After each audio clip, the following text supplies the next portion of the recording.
love. From people you trust. This is Twit. Bandwidth for Framerate is provided by CacheFly at CacheFly.com. This episode of Framerate is brought to you by Squarespace, the fast and easy way to create a high-quality website, blog, or online portfolio. For a free trial and 10% off your first purchase on new accounts, go to squarespace.com and use offer code FRAMERATE2. And they recently launched a developer platform for complete code control.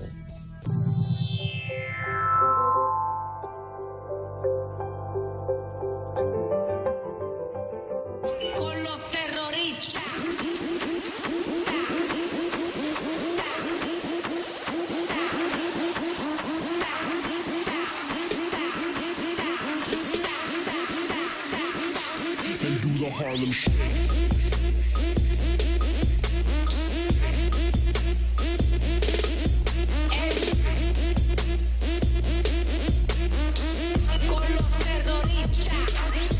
Oh, dude, you're right. It did break.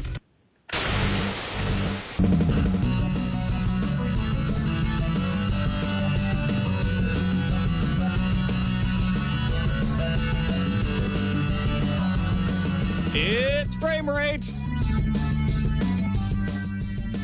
Welcome to Framerate episode 112. I'm Tom Merritt.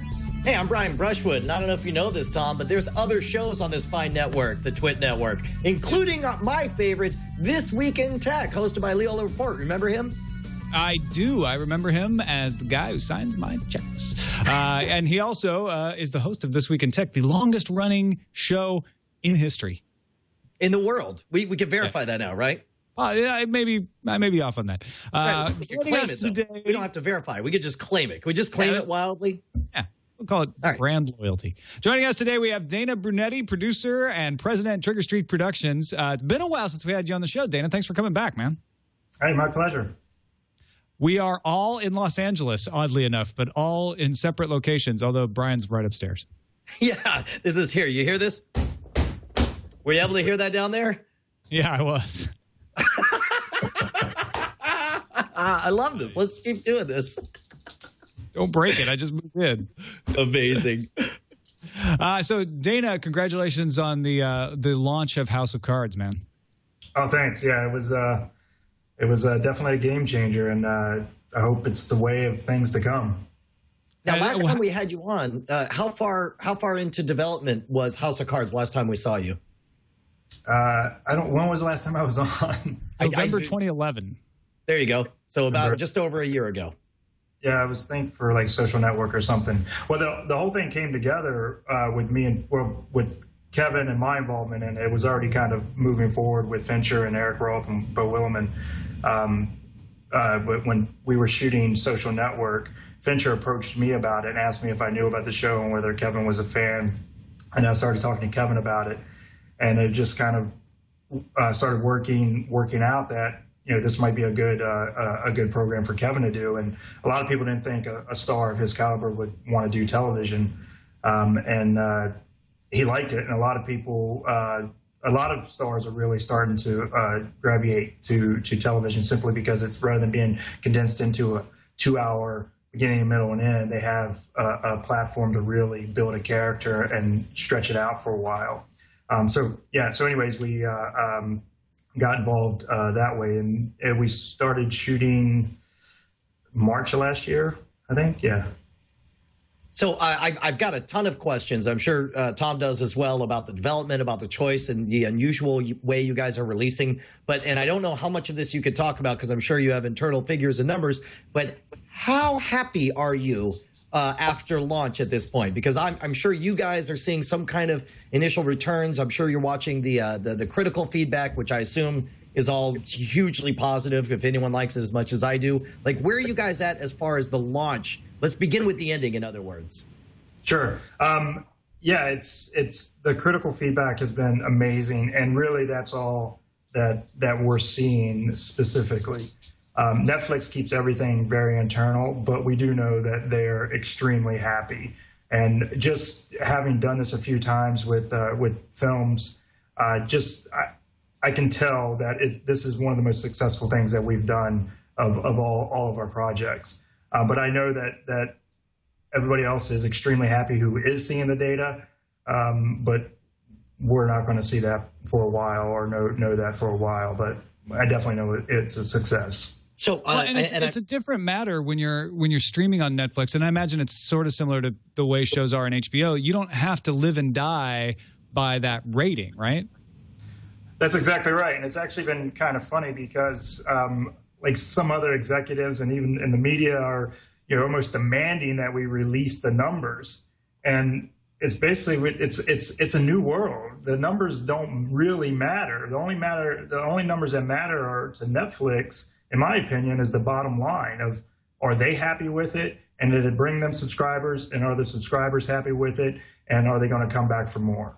Well, especially if they're, it's what was the quote that they said recently? They're trying to become HBO faster than HBO can become them. And part of HBO's strategy has always been to have exquisitely high quality programming, because they are more concerned about winning Emmy Awards than they are about viewership numbers on any given night for one of their series. And if Netflix is playing that same game, it genuinely doesn't matter what kind of numbers there are, what percentage of total traffic, or how many new subscribers this drives, as long as the buzz is universally positive and what they're doing is building a reputation for exceptional programming lives on Netflix.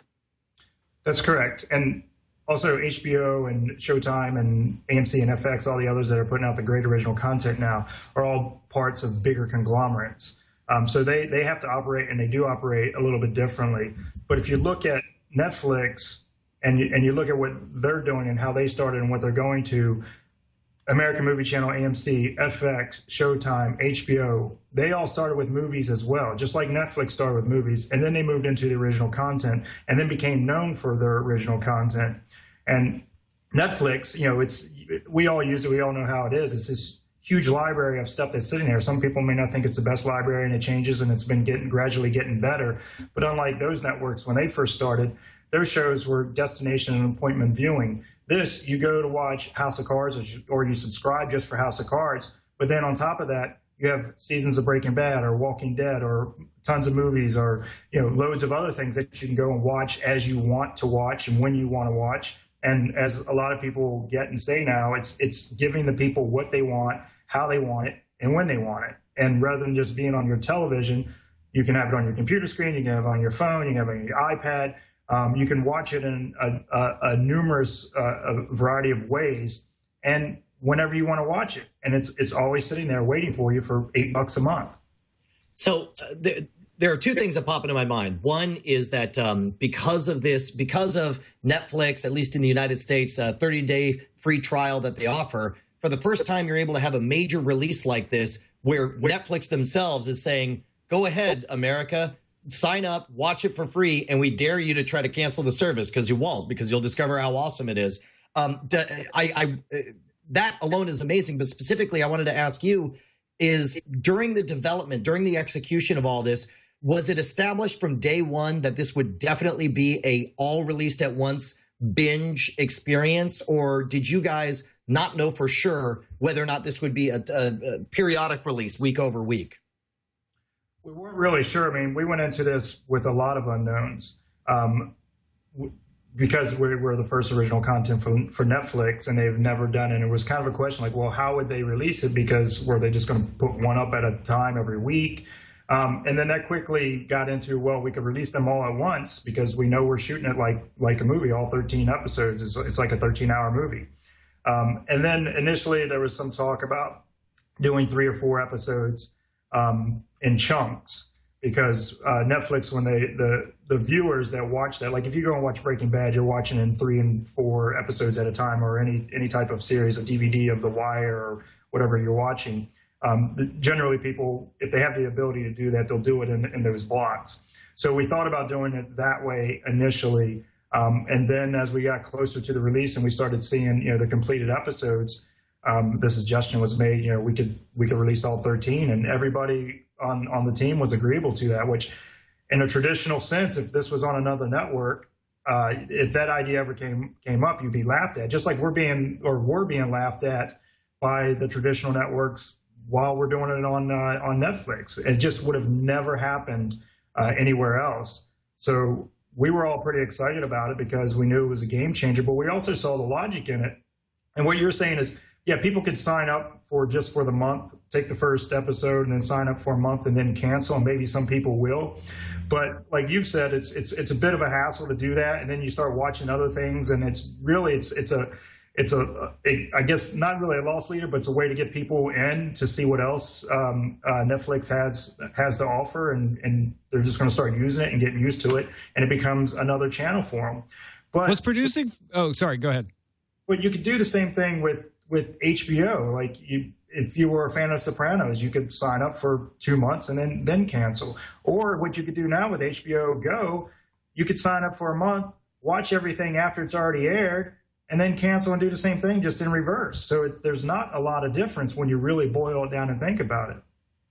Was it different producing for Netflix than it would be for producing for a network, or do you still have to run notes by the guys upstairs? How did it differ in that way? No, so they bought off of the script and basically said, it's David Fincher, us, Eric Roth, Kevin Spacey. It's a pretty good group of people, and they basically are like, look, you guys know what to do and how to do it, and we're not going to meddle in that. We know how to do what we do, and we're going to do that. So just deliver us great material. And they really stayed out of it, although they're building up now and getting more into the traditional network sense of bringing people in, like development people. So we always kind of joked it's great for us, but may not be as great for the fifth show that comes in. Right. The next show that tries to show character watching Amazon Prime Instant is gonna get a note from upstairs, huh?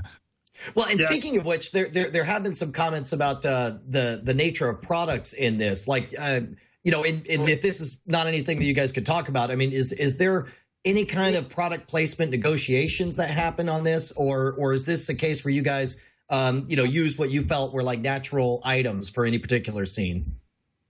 Yeah, not to my knowledge, there was no product placement deal. I saw the one article about the Apple products all over the table with all the arrows pointing at it. But if anybody knows anything about product placement, Apple doesn't pay for product placement. So we did, and all of that was it's real. I mean, you look around my office, you look around a lot of people's offices and places of business. I mean, everyone's carrying iPhones and has Mac laptops. I'm talking to you one on now. There's actually I switched from the iPhone, but it's pretty realistic. And in that particular scene, what he pointed out, they were all listening, and I think that's the one, I could be wrong, where they were listening to the police scanners and pulling different things up for the apps for that to pull, so they have them laying out to do that. So that's just being nitpicky in my opinion, but it's very realistic. And there was, some people pointed out the fact that Kevin's character, Francis Underwood, says, "Oh, is that the new PS Vita?" And that was done more as a way just to show that he is a gamer and we're not just having him play Killzone just for the fact of playing it like, we're showing that he truly is a gamer. And it's also the audience that is going to be watching this on Netflix is going to be a very technological advanced audience and a smart audience. And so all of that really is just more realistic than any type of placement, because I mean, that would be if we were Sony, that would be a PS Vita placement, and Apple doesn't do placements.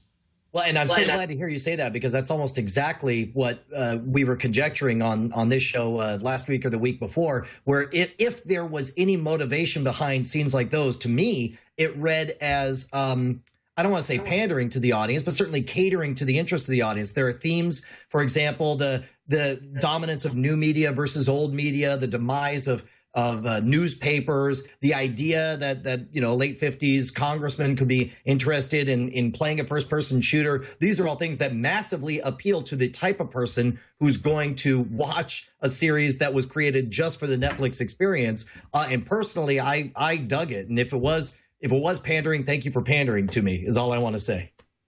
It's really not pandering. It's just realistic, and that's what's happening in the world right now. Twitter is something that's out there. So, and Zoe wanting to go and write her blog, and the battle between old media and new media, that's real world issues, and that's stuff it's realistic. So I don't think it's pandering or catering at all. It's just we're keeping it realistic and going with what's reality. I like the fact too that you see different real networks on TV. When they're watching the news, you see CNN, you see ABC. A lot of times television networks will make their shows back off of that and show sort of a generic network that doesn't really exist. It's funny. Well, we did have some generic ones that we sprinkled in there just so we had more. It's funny you mentioned Amazon Prime, though, because it would be, I don't know how the reaction would be to that if we had somebody viewing like Hulu Plus or Amazon Prime. Right. We might end up in that same scenario. But yeah, I mean, it's a new world, but there's going to be other things that are going to be similar that eventually we could run into. But yeah, we had fun doing it, even like with the text messaging. And we had it popping up on the screen, and we all. Bo was always, and Bo's a younger guy too, so he was always on that. We have to have Twitter involved in this. We have to have all of social media aspect of this. We have to, they not picking up the phones, calling all the time. A lot of things has to be done how it's really done in the real world, and a lot of that's done through email and through text messages. Yeah, I definitely. Right down to, oh, wow, that was a moment. Although people still do scripted? Call. Did this just happen? Whatever. I think that's one of the things that I enjoyed was in some regards, the phone, the type of phone, the brand of phone that people were using in some ways spoke to the character of them. So, you forgive me if I got this mixed up, but you have, a congressman using a BlackBerry, talking to the new media superstar using an iPhone. I agree. It seems like that's the way things are now. Yeah, and if you look at that in real life, most people like that are going to be carrying the BlackBerry, at least now. And then, others in the media side and people like Zoe are going to be carrying an iPhone. So I do have one question. And forgive me if I'm putting you on the spot here, but what is the biggest surprise that you did not expect to have, whether it be a freedom that you didn't think you'd have or an issue that you didn't think would be a problem or the very nature of this type of product or project is obviously unique. What was one moment that popped out to you where it's like, wow, this is a totally unique to making this for Netflix type of problem? When they bought 2 seasons off of the pilot. Well, that works. Yeah, sorry, my phone keeps ringing. They didn't turn my ringer off. Yeah, no, I mean, right then we knew that this was a completely different way of doing things and that we were going to have the creative control that guys like me and Fincher and Kevin always want. And Bo was basically given the ability to go off to the writing room and write what he wanted. And we gave our notes back and forth. And it was a pretty easygoing process. We initially thought we were going to go with another network. And then it was like a last minute meeting came in and all the other networks just wanted to do a pilot. And then, as traditional networks do, and then put everybody on a hold and wait and then see how it does, see how it tested, do all of that, and then decide how many episodes they're going to pick up after that. Where Netflix is basically like, we'll take 2 seasons and go. And so we got a call over the weekend. I was actually with Kevin, and Kevin, funnily enough, didn't know what Netflix was at the time because he was living in London. What? Because Netflix didn't exist in London. They had Love Film. Love Film? Did you have to explain that it's the Love Film of America? Would this be the one time that Netflix was described that way? Yeah, so it basically we were both on a phone out on each side of the room, and it was Fincher that was talking to us and said, "Look, but this is how we're going to do it. It's on Netflix. We all want to do it. What do you guys think?" And Kevin, he was kind of like, "What? I don't know," and because your name. It's like, what the hell is this, Netflix? And I'm on the other phone and going, you are doing this. This is because I knew right then that this was a game changer. It was going to change the history of television. And this was a big deal. And so he kind of looked at me and was like, okay, great, let's do it. And then I gave him the full education after we hung up the call. And, he's very tech savvy. And once something's explained to him, he gets it. And is all about doing things better and doing things more efficiently and shaking things up a bit. So after that, he got super excited about it, and everybody's been excited the whole way through, kind of, pinching ourselves the whole way through, all the way even now, because it could not have gone any better from the beginning to release. Do you think this is actually opening the floodgates to people pitching Netflix? Do you think Netflix is going to start greenlighting more shows now? Well, yeah, they're already going to more original content. They're doing Orange is the New Black. They're doing Arrested Development, which a lot of people know. They're doing the horror bit with Eli Roth. and they're doing. They just announced a first look deal for film with Queen Latifah's company. So they're starting to go more into it, but they're being very selective and very careful about what they get, which is the same thing that all of these other networks that we talked about did, like HBO, Showtime, and AMC and FX. They're trying to make sure that they take the best material that they can get. And so they're going to continually grow, and it is now part of their model from what I can see, that and as that headline said, they want to become HBO faster than HBO can become them.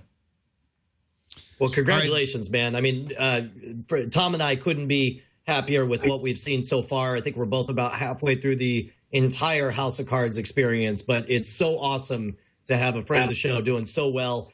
Driving around here in LA, seeing the giant billboards with Kevin Spacey on them. I mean, you just have to be over the moon with how everything's gone. Yeah, no, it's fantastic, and we start shooting a second season, and end of March or beginning of April, we're still figuring out some schedules, and we go back into doing it. And also, it's actually very economical and efficient to know that we have 13 seasons to go, because we took over this huge warehouse in Maryland and basically soundproofed it and built it out, and pretty much every interior that you see in that in the show is shot within this warehouse. We built his whole house inside there. We built Zoe's apartment inside there. The White House is in there, the Capitol, his office, all those hallways, all of that is inside this gigantic warehouse in Maryland. And there's actually a big room in the middle that we made for green screen, and that whole whole inauguration scene was shot in there, and then we just laid all the audience in, and a lot of the driving stuff is done in that room. So we're a pretty self-contained, efficient unit. We just have to go to DC occasionally to get some exteriors, and then outside in Baltimore occasionally to get some of the exteriors there. But it's a pretty neat experience. Do you know when season 2 would go up? Say again? Do you know when season 2 would go up? I don't. We don't know that yet. I mean, I have some ideas of where season 2 is going, but they're in the writing room now, starting that all out, and basically the war room, laying it all out on the walls of where all the characters and everything are going. So, I mean, you can't possibly tell until we start shooting.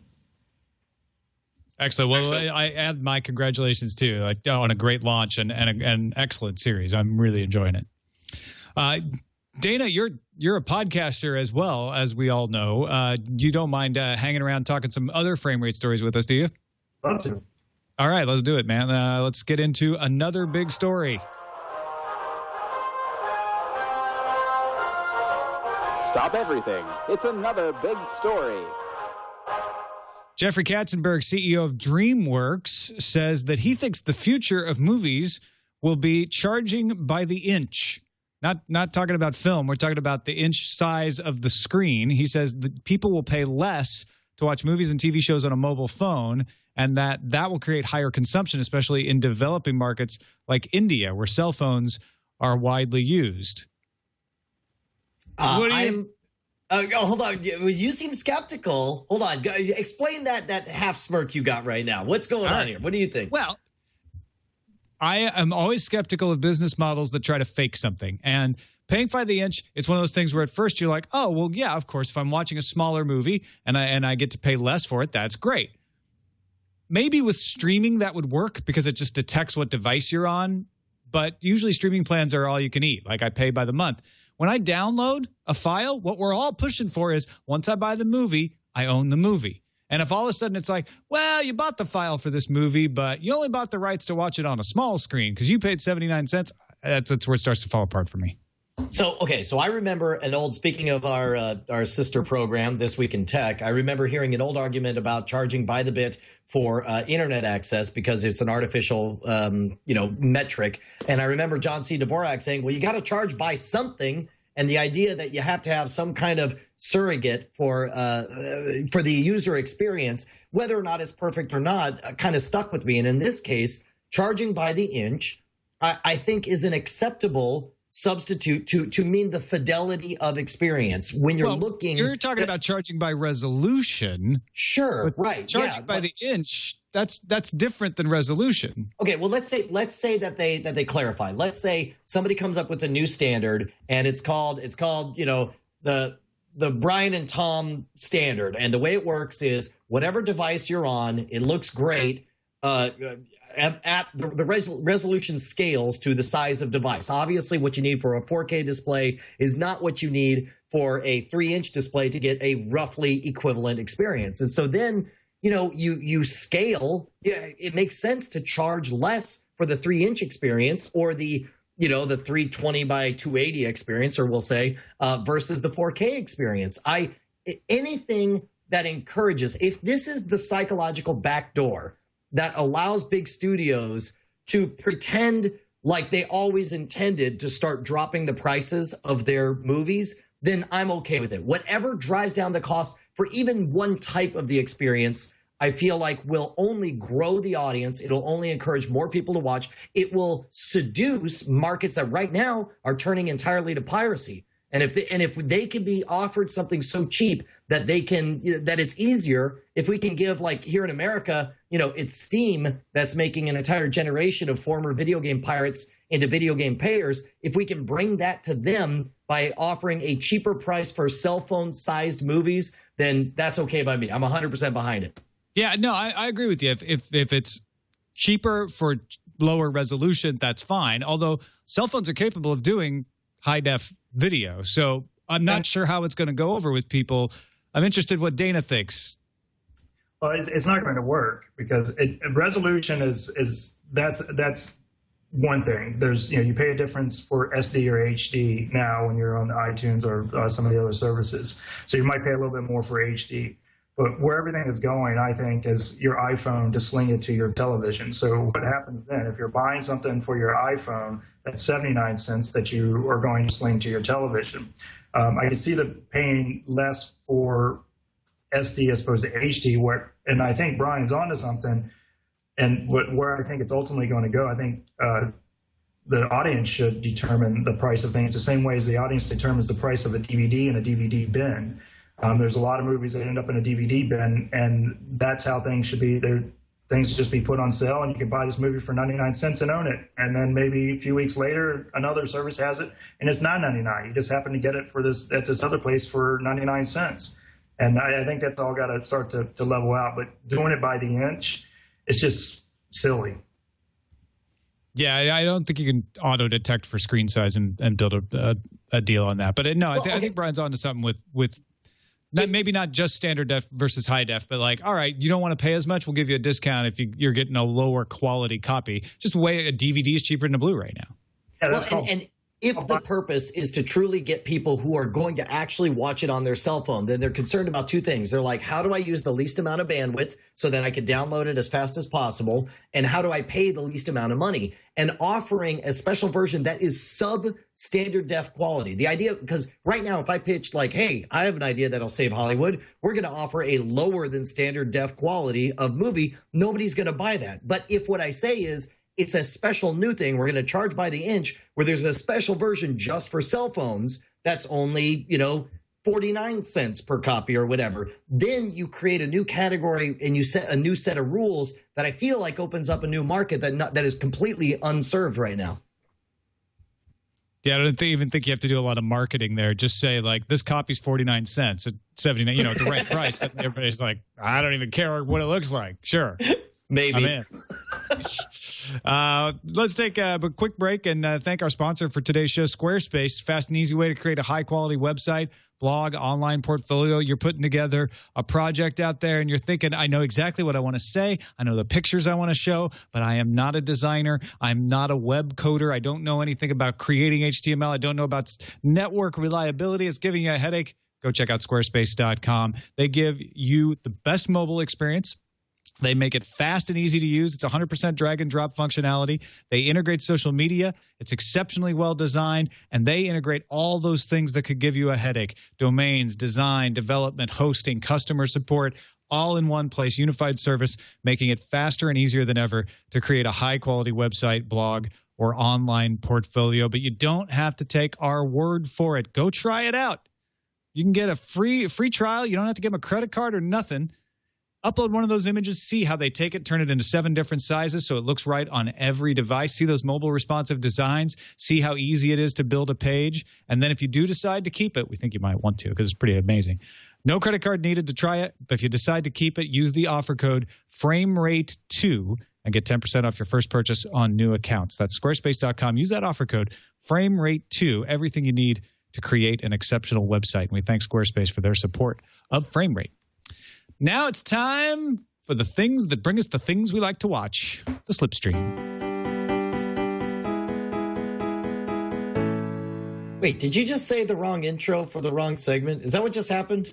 The things that bring us the things we like to watch. This is the services. Okay, all right. Because I could have sworn that the things being the like things YouTube. were tube tops. Okay, all right. Oh, yeah, no, different thing. Different things. You were using the meta things. I was thinking the physical things. Got it. Right. I was using the object version of things. Sorry, I should have made that clear. Google has signed a deal to launch a new YouTube app on the free-to-air UK satellite TV service FreeSat. FreeSat gives you free over-the-air and also gives you things like BBC's iPlayer integrated into the box. So this is actually could have gone into tube tops, I guess, but it's about the YouTube app launching on there. And that's one of the things YouTube has lagged behind, where you see Netflix and almost always Hulu right next to it on almost every service you look at. You don't always see YouTube. YouTube's not on Roku, and it wasn't on FreeSat. Yeah, dude. Look, this is just more, as we often do on this show, we just have to report more permeation of more services to more devices. And, it's like it's a little bit weird when we're in the United States and this is a service for the UK. So it's hard for me to get personally excited about it, but I'm certainly very excited about the trend. Well, it's more choices, right? Yeah, exactly. More choices, more places. Here's one that's probably more interesting. Amazon's Hulu move is what paid content is calling it. They're going to stream the show Under the Dome. That's the Stephen King show that's coming to CBS this summer on Amazon Instant Streaming 4 days after air. Now, this is unusual for CBS to do something that close to airtime for streaming. And Amazon Instant has not had in-season streaming before. Amazon also gets an exclusive on selling downloads of Under the Dome during the season. How important does this seem to you, Dana? Is it going to have commercials? No. Well, no. Oh, so why don't call it the Hulu move. Call it the better than Hulu move because there's no freaking commercials. I like your style.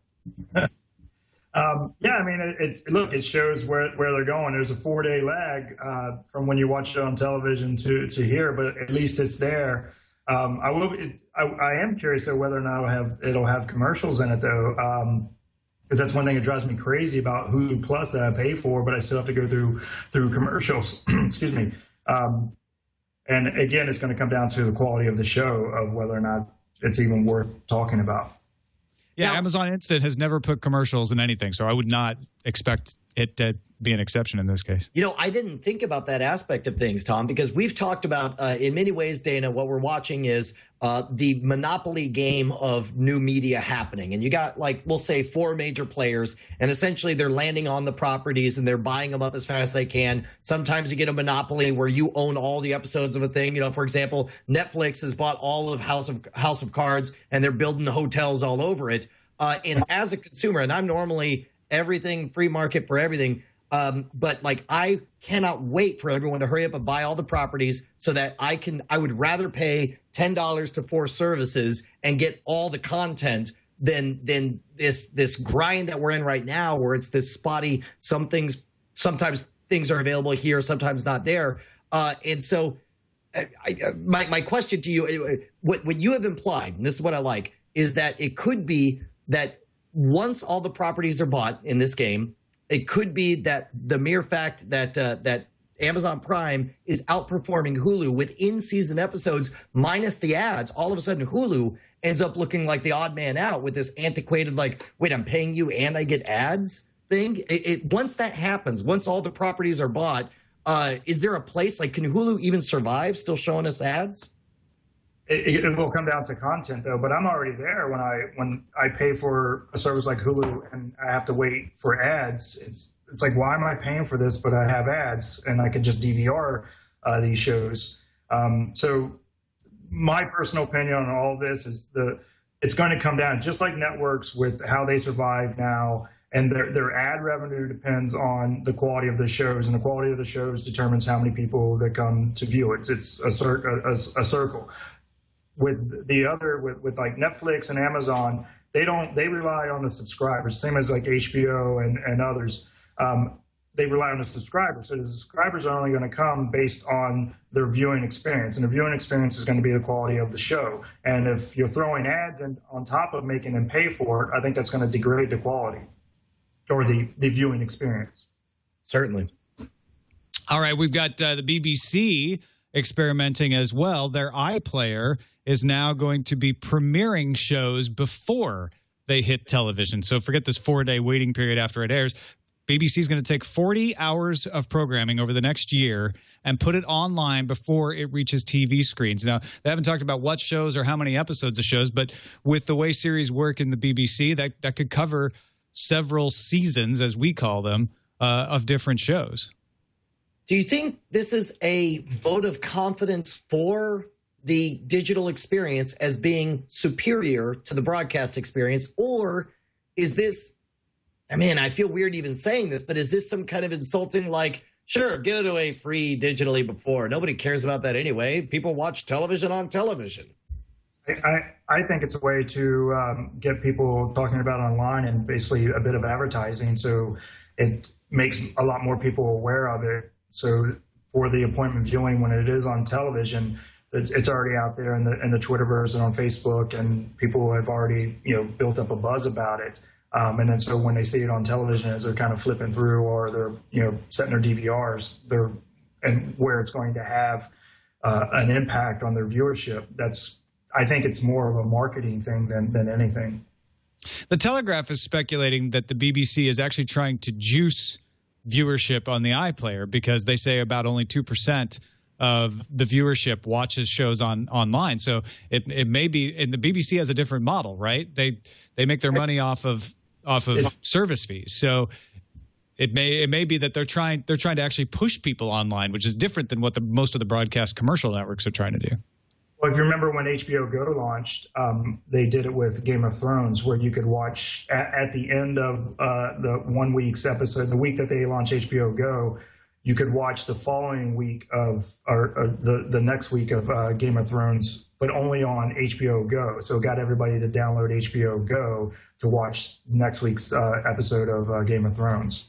Right, I forgot all about that. And the BBC has done stuff like that with one episode here and there. But what was implied in this decision is that they would have a whole season of a television show and have it premiered online every week before it airs. That's weird. Season, or doing it each week? Well, we call a season. They call it a series, but same thing. That's the implication here anyway.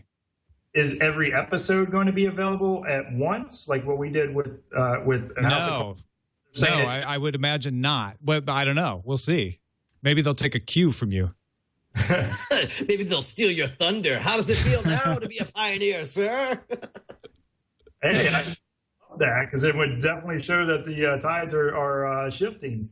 But again, if they're releasing it a week before each episode releases on television, I still think that it then helps. It builds viewership as predicted there. They can build viewership in the iPlayer, but also it helps promote the show for the regular television views as well.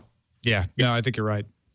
Hulu is doing a different thing in Japan. They're premiering a theatrical release movie on Hulu.jp, but only for the first 3,000 people and only for 3 hours. So you not only have to be one of the first 3,000 people that get to it, but you've only got 3 hours to watch it.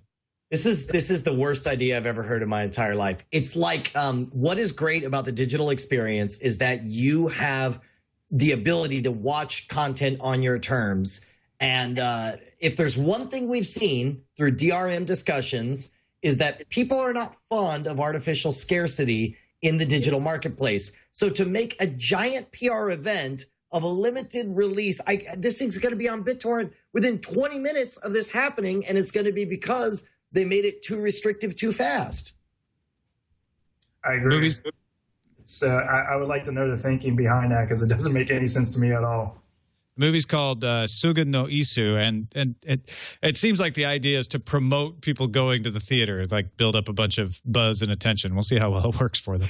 Good luck with that mixed message. Let me tell you something. Consumers, not so good on nuance. They want one simple message and saying, it'll be free online, followed by for a few hours, only when it releases, only the first 3,000 of them. Also, please don't put this on BitTorrent. Also, if you missed that window, don't search for it because you might find some place to see it online. In fact, it's not free online. We didn't say any of this. We're not here. In fact, we never made this movie. Go back. That's right. Finally, Sony has renewed its deal with Starz, and the only reason we're mentioning it here is that Netflix, kind of stunned the world a little bit when they made the deal with Disney. Disney movies now will be going to Netflix instead of Starz. They weren't so lucky with Sony. Sony's decided to stick with Starz. So I don't know how hard Netflix was fighting, or even if they were fighting to get that. But it's not like Netflix is winning all of the deals out there. Let's move on to the tube tops.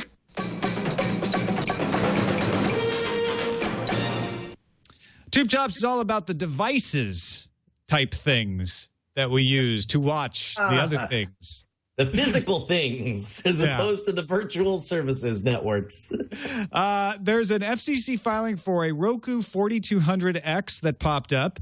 The only thing we know about it is that it's smaller than the current Rokus. Current Rokus are about 3.3 inches on each side. This one's 2.25 inches. Otherwise, there's no other specs in the filing. We have seen them file things pretty close to release date in the past, so we might want to keep your eyes open for the next couple of weeks, see if Roku comes out with a new model. Now, is this the right direction? Let's assume, and of course, this is all rampant speculation. Let's assume this is an equivalent horsepower for Roku, just on a smaller footprint. Are you worried about the footprint of your Roku? Do you feel, which would you rather see, more power or a smaller unit? The 3.3-inch unit is almost getting too small for me. Like, if the HDMI cable is too kinked, it actually tilts my Roku up because it's so small and light. I mean, I guess the only way I'm excited about this is if I hear that it's substantially more powerful and gives you, like, I'm at the point now where I will pay hundreds of dollars extra to shave off, half of a second every time I click a button at this point. I want low latency, fast, seamless experiences on everything, and I don't care how big the device is to do it. Yeah, I don't want the things to be huge, but this is just all we know about it. So who knows? Maybe there's going to be and it's super powerful as well. We'll have to wait and see. And Tom Dish's gets Hopper, up from Brian's speculation corner and walks out of the room. So long, Tom. Dish's Hopper with Sling Whole Home DVR, the one that CBS required CNET to take away the Best of CES award from, and then CEA went and gave it back to him. That one's now available. You can get it nationwide here in the U.S. So have at it. Who knows? CBS may stop this in court from being sold someday. But right now, you can get what is considered by some to be the best product unveiled at the Consumer Electronics Show in January. So, Tom, we've talked about what the producers of the Hopper think. We've talked about what CBS, a content producer, thinks in terms of how it wants to tell its minions what to do. But I'd really be curious to, as a content producer who's in a unique location, Dana, are you familiar with what the Hopper does and why it was voted best of CES? Yeah, no, I think it's great technology, and everybody's going to have that soon, and you're going to have one box in your house that slings it everywhere. Yeah, it's just reality. Face it. Yeah. Get used to it, folks. And those are your tube tops. Let's move on to the Film Found.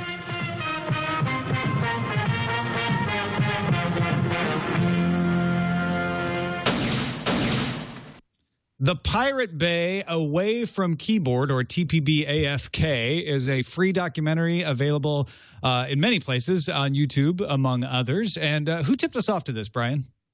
You know what? Somebody, forgive me, I don't remember the name of the person who mailed it, but it was somebody who sent it in to fr@twit.tv, and we get a lot of these, so forgive me if I can't remember who sent us what. But I found myself in an interesting moral conundrum. Basically, the message said, hey, this came out a couple of days ago, and I clicked on it, and I got on Twitter to plug it, because watching the first 5 minutes, it is an exquisitely well-shot documentary. In fact, there was a brief moment that the quality of filmmaking was so good, I was afraid that maybe it was like a mockumentary or a fake or a fictionalized version of it. But in fact, what this is the actual documentary of the trial of the boys who created the Pirate Bay and how they deal with things real time. It's gorgeous and beautiful. And when I went to go post it, I suddenly realized, like, oh, wait, when I went to their website, it said it cost $10. But then there were only two options: either pay $10 for the movie or download it for free on torrents. And I was like, well, is it bad that I'm watching it on YouTube? But then I noticed that the YouTube was posted by the production company who actually made it. So it's what a weird world we live, where the quality of production and the beauty, the cinematography, can be completely independent of how much studio money is thrown at a thing. And obviously they have their own agenda for making this movie, and I'm sure it's, not exactly the most even-handed representation of the argument we would ever see. But I think it's a fascinating piece of the propaganda war that's happening on this. And I've only seen the first 10 minutes, but I'm really, really interested to watch the rest. Yeah, it is a well done documentary, and like you said, I haven't had time to watch it either. But skipping through it, there's some fascinating peeks into the lives of the folks that make the Pirate Bay. George R.R. Martin is got a deal with HBO. He's going to be executive producer of the Game of Thrones series for 2 more years, and he's got a development deal to come up with new show ideas. Now, people who would like him to be writing the next book in the Song of Ice and Fire series may be dismayed by this, but he could possibly do all of this and still write.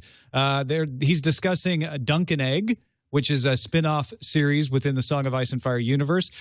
He's pitching Tough Voyaging as a TV series.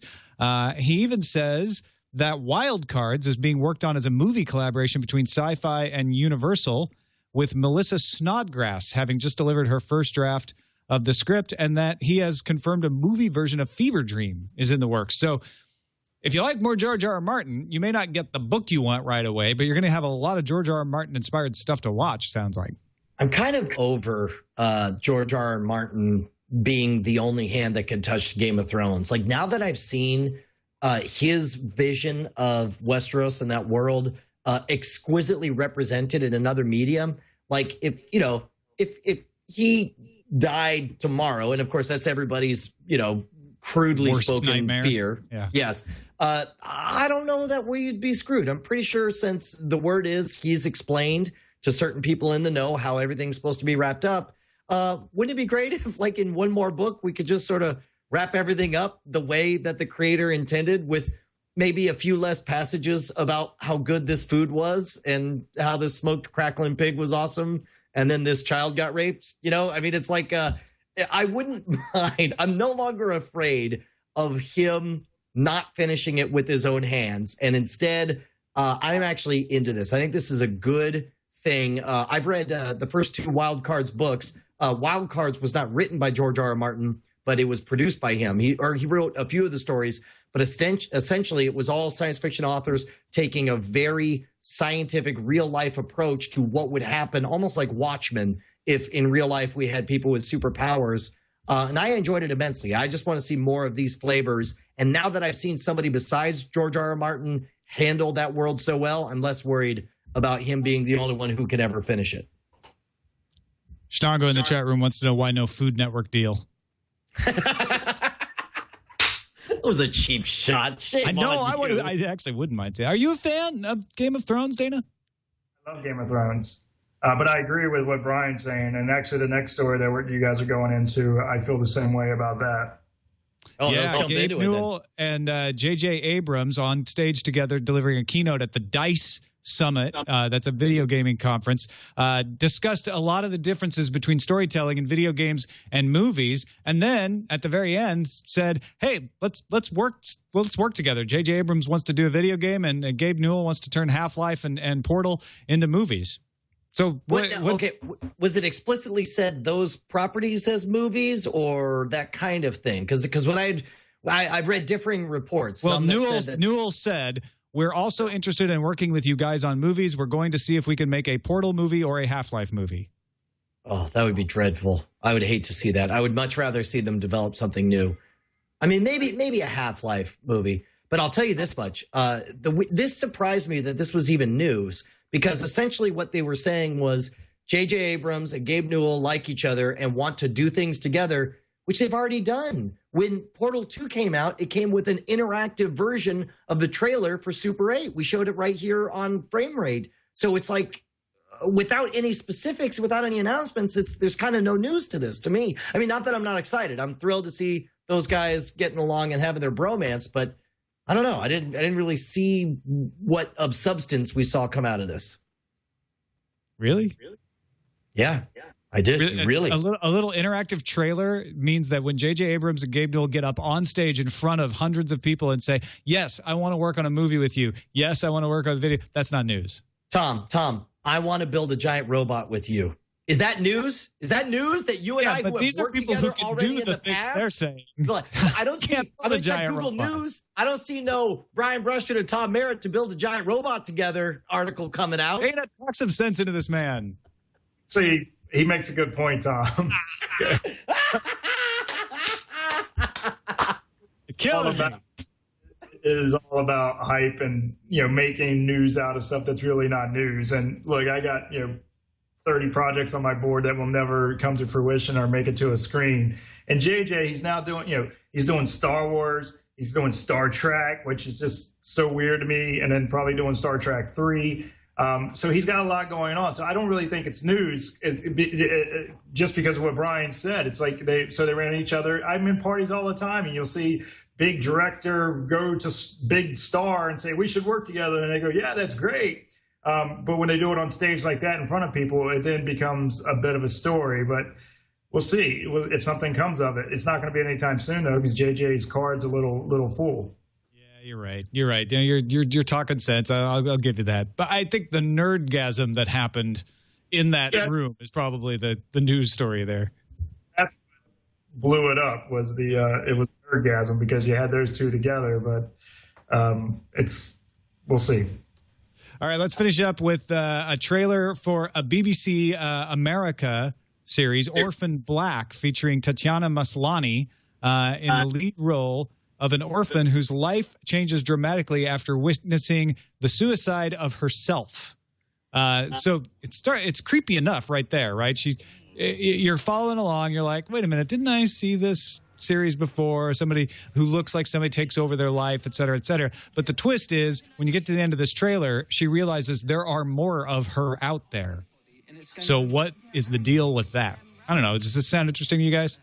Absolutely. Are you kidding me? Like BBC is this is what's great about the increasingly smallifying world of broadcast television and of media. Like there was a time when I was a kid, like PBS was this bizarre other land where stuff like Doctor Who existed that maybe somebody thought was a good idea, but sounded so weird from my Saturday morning cartoons that occasionally I'd venture all the way over to PBS to check out something like this. Nowadays, BBC is that thing. And I think it's great that it's made on another part of the world because as all of us come together in this global marketplace of media consumption, part of me wants to go to something like this for more exotic storytelling.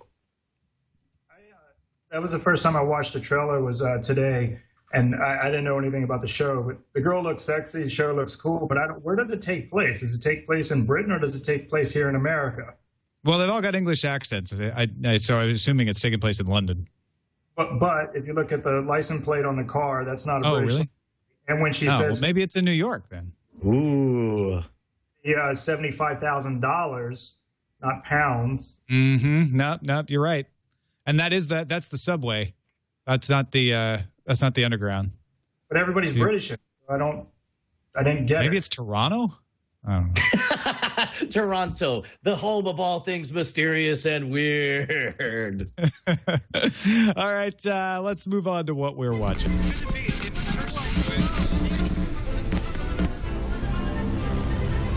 What we're watching. Obviously, we're all watching House of Cards. But Dana, when I do interviews with authors on Sword and Laser, I've learned never to ask them what they're reading because they're like, I'm an author. I never have time to read anything. Do you watch a bunch of television?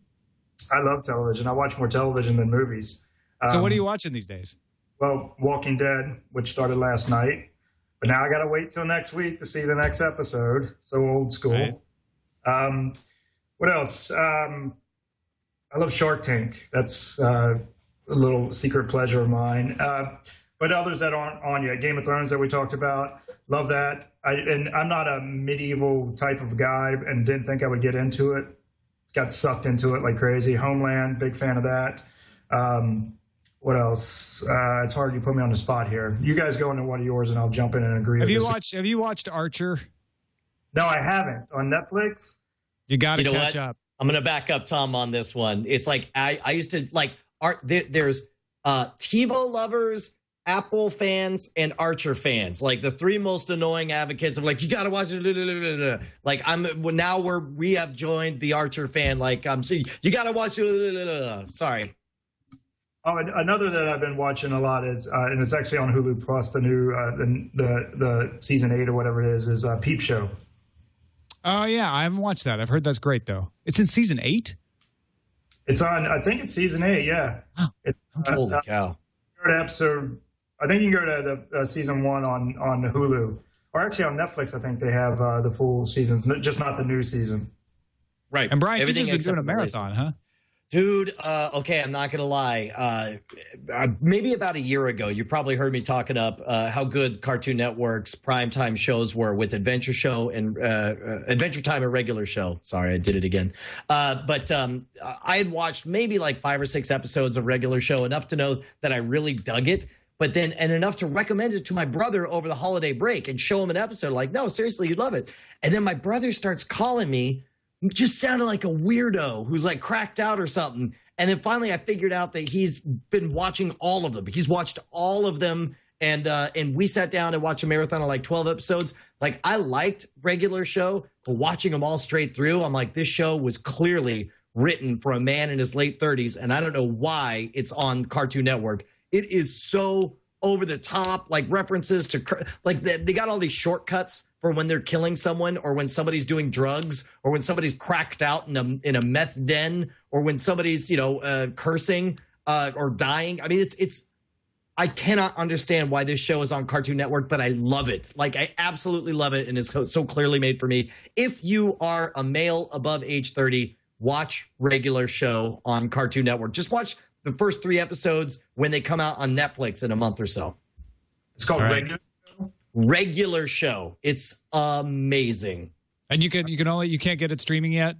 Not yet, as far as I know. I know that I don't want to speculate on where you could get it. But in fact, I don't know where Jay got it, and I'm not asking any questions. But I will. But obviously, we do know that Regular Show is coming to Netflix next month in March. Okay, let's finish up with some feedback. Now it's time for feedback with Brian and Tom on Frame Rate. Oh, yeah. Got an email from Faris who says, Dear Tom and Brian, I just saw an advertisement on Canal Plus channel in Spain for House of Cards. It was in English with Spanish subtitles. The series starts on Thursday, 21st of February on Canal Plus, and I'm guessing it will be serialized. I thought, same as you, that would only be available on Netflix. So it's getting distributed around the world, Dana. Yeah, so Netflix bought it from us for certain territories, and then we're selling it to the rest of the world. So it'll be... I thought this was interesting because this was essentially the inverse of the way Lilyhammer went. You know, Lilyhammer was created in a certain market, and the only way it got to America, or the exclusive in the United States, was through Netflix. So this is the reverse. This is Netflix creating it and then finding other territories where they're putting it on traditional distribution, which, like, does that affect you at all? Do you feel one way or the other about it, Dana? Well, it's much better for me, because if this was a deal with the traditional network, they would own it for the rest of the world and sell it out, where Netflix has their territories and then we own it for everywhere else. So we actually, as a producing team and entity, do much better financially. Awesome. What's some of the places that it will be able to be shown? Because I know we have a lot of people around the world watching the show.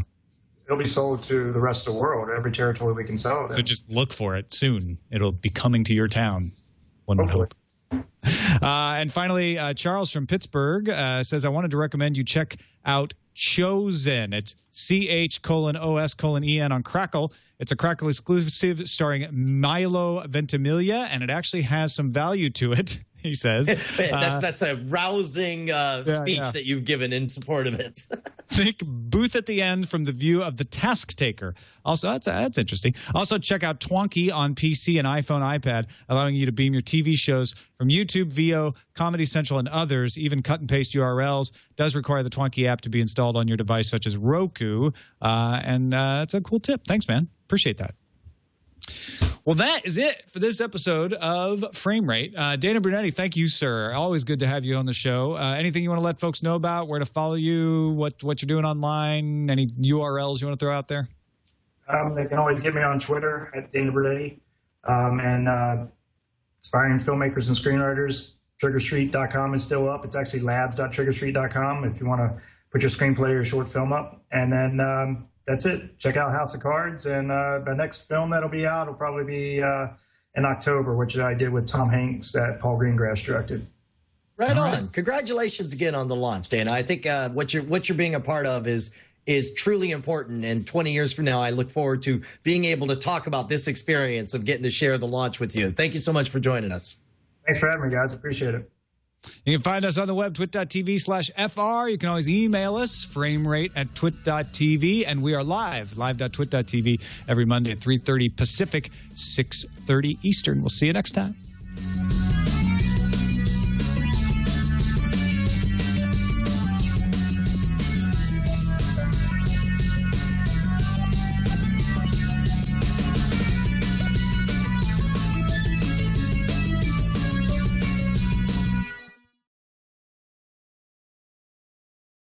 All right. Let's see here. Hold on. Can't hear you. There you go. Signing off. Did we want to do a spoiler zone? I mean, you guys could talk about Walking Dead. Can I be honest? Like, I'm so kind of meh on the series at this point. I don't even mind being spoiled. I'll hang around and you can spoil the crap out of it for me. I'm so kind of defeated by... So you're not even going to watch it? No, I'll watch it, but I don't care if you tell me what happens. I mean, let me guess. Someone does something for no rational reason, and then someone else makes a stupid decision that puts everyone in peril, and then zombies and guts. Start of the episode. All right, so is this a yes or no? Bring it. Start the spoiler zone. Silent breed is people!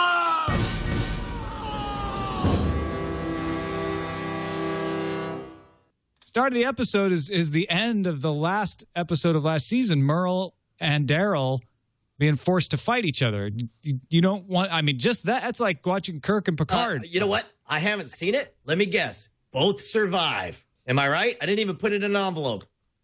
But how? I don't care. That's the problem, is I really should care, but I don't believe them at this point.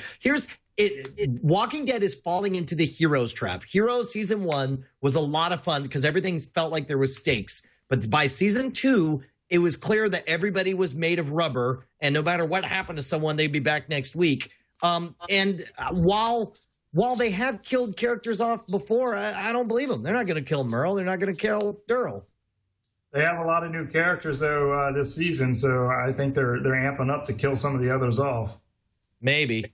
I don't know. But here's the problem, is I don't care, and I really should, and that's a problem. And, you know, maybe this first episode of this back to the season is so good, it'll rope me back in, but, like, I don't know why, and I just got to shrug my shoulders and say, I don't know, it's your fault. I don't care.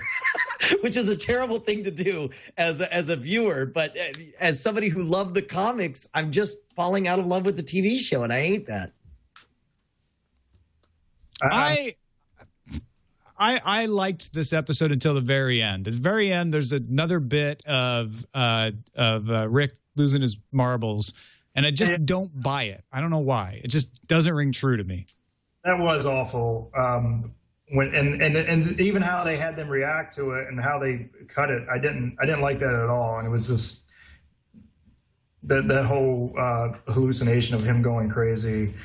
So it'll be interesting to see where it goes next week. But the end definitely got a bit meh. I was okay with it up until then, though. I liked the the way Merle got herded back into the group and then immediately poisoned it again. I mean, that's classic Merle. Like, we got to deal with this asshole again for the rest of the season, but then he's gone shortly after. Well, and I'll tell you what, man, it's I don't know. Like, I mean, to me, biased, obviously, but Michael Rooker is like the greatest shining gem of that entire show. And it's like every minute that Michael Rooker is not on screen, I'm like, well, what is Michael Rooker doing right now? I mean, he just has a presence that just overshadows everyone else around him. And it's like, maybe that's why I've gotten so mad is watching this weak sauce milquetoast version of the governor just stand there right in front of Merle freaking Dixon, you know? Why are you biased?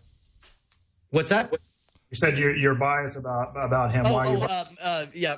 Disclaimer. This is we've had Michael Rooker several times on my other show, NSFW, who's always a character and a lot of fun. NSFW, Tuesday nights here on Twit. Nice plug. Yeah. Yeah, for one thing, I watched the show and I felt like for the first time I didn't care if it diverged from the comic book. I've given that up. I don't care anymore. I just want it to be a good show, and I enjoyed it. I thought that it moved along, and we positioned ourselves into an interesting situation in the prison. There's lots of possibilities, lots of paths, but I know what you're saying, Brian, which is a lot of those paths are bad paths that they shouldn't go down, and you're too burned. I am. I'm an abused little fanboy who's just been slapped around. My heart is guarded now, and I blame you, television. You know what's one of the cool things, Dana? Glenn is one of my favorite characters all time in the book. He's becoming an entirely different character, and it really shows in this episode. And the guy Steve Young, funny that he's called Steve Young, who plays Glenn, was on The Talking Dead afterwards, really explaining the thought that goes into what he is doing. And it made the character make a lot more sense. He's like, this is a character who is playing the part of a friend of a victim. And because of that, he's becoming controlling, overbearing, and irrational. Interesting. I will watch this episode. I'm not giving up on the show. I'm just saying I'm guarded in my heart, in my zombie heart. My zombie heart is squirting I guess doubt. Is it you don't care? Apathy. I'm squirting apathy through my zombie heart. Stab him in the apathy. The only way to get him. We need a transfusion of apathy stat. Somebody get a copy of Slacker in here. Give me 20 cc's of interest. All right. Wow. It's weird to do a spoiler zone when I haven't seen it. But yeah, I find myself dancing around stuff anyway, even though you've said go ahead and spoil it because I really don't care, and I'm sad to say that, but I'll watch it anyway. All right. Well, anything else? Anything else from you, Dana? No. Are you guys watching The Americans? Dude, I hear great things about The Americans. Want to watch it very badly. I watched the first episode, and I think I got 2 and 3 recorded, or maybe it's just 2. But I think I heard it might get canceled already. What? Already? Yeah, I heard some speculation about that, but who knows? Because the numbers, I guess, were hurting. I could be wrong, but I hope not, because it's a really good idea, and I think that if they continue the path that they're on, it could be turned. It's very similar to The Riches. Remember The Riches? Yeah. Sure. Russians living here in America, and they're spies, but living like a regular family. And then one of the FBI agents that's hunting Russian spies lives across the street from them, and it's all in the 80s. Yeah, it's really cool idea. So I hope. And to listen to Tom tell it, it sounds like one of its strongest points is just the execution is so well done. It doesn't overplay the fact that it's in the 1980s. It makes you comfortable in that land. It's just the backdrop. It's not overstated. No, it's not. It's just the cars and the outfits and some of the backgrounds. There's no cell phones. They can't pick up and call somebody when something's going down. But I thought a little bit of it was hokey when they were doing like some of the car chases and the fighting. I thought that was a bit hokey, but once they get settled down in the interiors of the house and some of the home Wait a life. minute. That's the exact scene that Tom loved. He was talking about it last week. No, you know what I loved about that was the fact that they used Tusk through the car chase, and I thought it was well used because I hate that song. I'm like, actually, this is what this song should be. It should be the bed for a car chase. It's perfect. Hokey for me. No getting out of it, Tom. Dana hates it. You loved it. I loved it. I can't help it. I loved it. So movie fighting, it was like throwing him against the wall, and then he's down, and then he's up. People don't fight that way. No, but they did in the 80s. Well spoken, sir.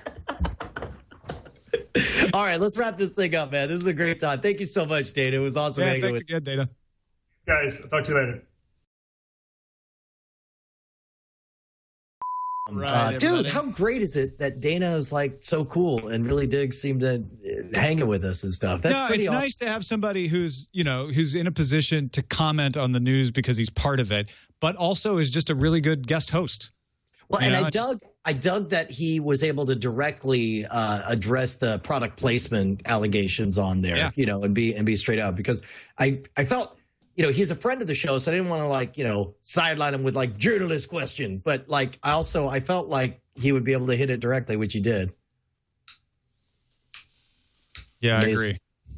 Hey guys, people are asking if we're going to do Weird Things live tonight. I doubt it, although I might do it live from the car. I have a 3-hour drive back to San Diego because my flight's at 6 a.m. tomorrow. And we're going to go grab a bite to eat, Tom, and maybe hook up with one Jeff Canada. Jeff Canada. Oh, Canada.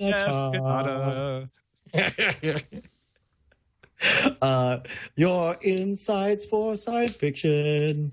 So that's all going on. And I'm going to hang up now and come downstairs and tickle you. Yeah, come on down. This is how long you have. Oh, and that was it. No ceremony there. All right. We'll see him again, folks. That's right. And I'll see you again tomorrow, Tom. In the flesh. In real life. I'll be wearing a flesh suit. Good. Over my flesh. Made of Brian Brushwood skin. It's not helping. It's not helping. Cool. Oh, here he is now. I wasn't kidding. All right. It just hurt. Once I said it, I had to try it. How about this be your set right now? Just hang back there. Whoa, you got Brian Brushwood as part of your green screen. That is awesome. Yeah, what about like this? It's a CG Brushwood as part of my screen. Drop some sights on them. Well, see, the physics of electrons are such that they exist in shells that are said to orbit a science? No? Okay. Never mind.